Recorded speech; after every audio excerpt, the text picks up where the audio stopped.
Hey there, interwebs. I hope you're all doing well. Unfortunately, I'm doing a quick little kind of public service announcement, especially for any transgender folks out there, especially if you are a public-facing transgender person on the internet or things like that, because there is another anti-trans documentary currently being made in the works right now, kind of in the vein of What is a Woman, the anti-trans documentary that Matt Walsh of the Daily Wire made that I debunked in this video that is on screen right now over on my main channel.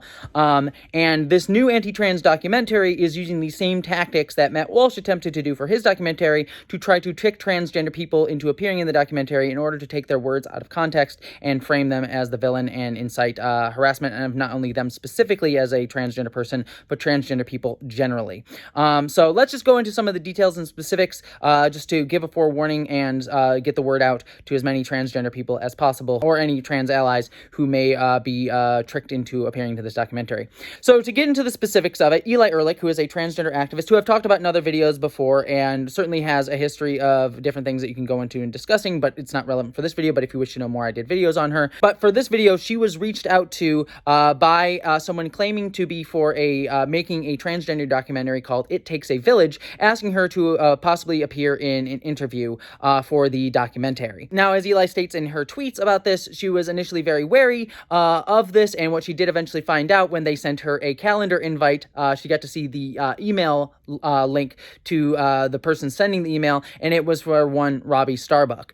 For those of you who don't know, Robbie Starbuck is a far-right director, film director, who has done a bunch of music videos, I think, for like some of the Terminator films and things like that, but has also spread a lot of, right-wing, anti-trans, and many other sort of right-wing narratives on his Twitter and other spaces. So very clearly, what this film was trying to get Eli Ehrlich into it for was to make another anti-trans documentary, trick her into appearing in it so that they could then, re-edit the interview, take her words out of context, place them in disingenuous framing devices, whether it be, framing or against like other interviews that they do and things like that, and not actually be an earnest discussion around transgender people and transgender rights.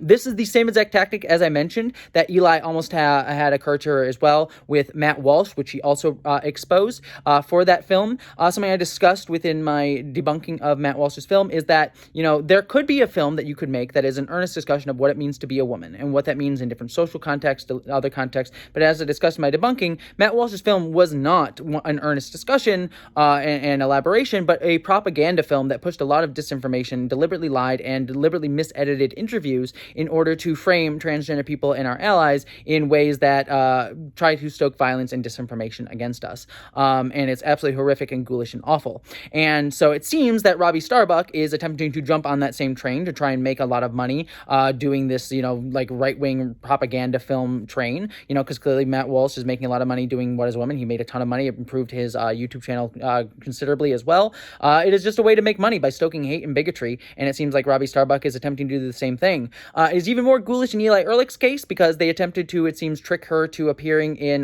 Tennessee, where she could possibly be arrested for many different reasons, not the least of which considering she is a transgender person, and Tennessee has the anti-drag bills, which are often wielded, which very clearly potentially be wielded against transgender people.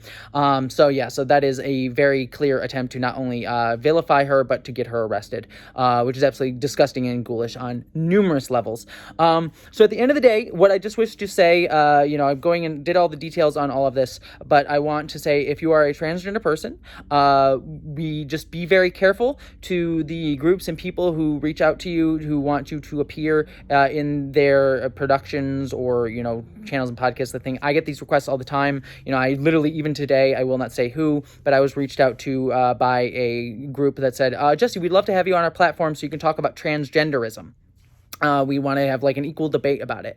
And there's a few things with that email that I got that just triggered me, where it was sort of like, number one, the word transgenderism. It's like, no, transgenderism is a right-wing phrase. There is no transgenderism. There are transgender people. We are not an ideology. We are people. So that's already a phrase that has me sort of like, And then also to debate trans rights. I don't debate my rights. It is trans rights are not a thing up for debate. I will go on a platform to discuss trans issues and trans rights and how we fight for them and have a conversation with them, but I will not go on a platform that is going to have me debate someone else about my own rights and my willingness to exist as a human being. I'm not going to do that. I've had that happen numerous times. It's just not a thing that's going to happen, especially when the person is using, whether they know or not, because it might just be they honestly don't know, but that using phrases that very clearly show either an ignorance or a deliberate agenda towards an anti-trans bent. So yeah, it's one of those, like, I am happy to appear on platforms that are trying to learn about transgender people, even if they don't get everything right. I'm not here to say, like, you need to agree with every single thing a transgender person says every single moment, or else I won't appear in your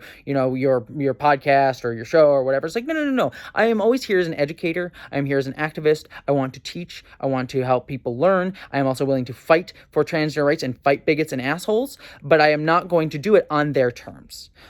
So basically, I'm here to educate everyone. I'm here to help people grow, but I'm not going to do it on someone else's terms that may give any of their nasty, disgusting viewpoints any level of credence, because they don't have credence. I will point out why they are wrong, why they're disgusting, why it is harmful, but I am not going to be on a platform that is going to say, well, maybe they have good points too, because they don't. Be careful out there, and also be very wary of Robbie Starbuck's upcoming documentary. We'll see, if it's anything worth talking about, if it does release, if it does get made. So we'll talk about it when we talk about it, but just be very wary if you do get any emails or reach out from that. And also just wanted to let you know my stance as well.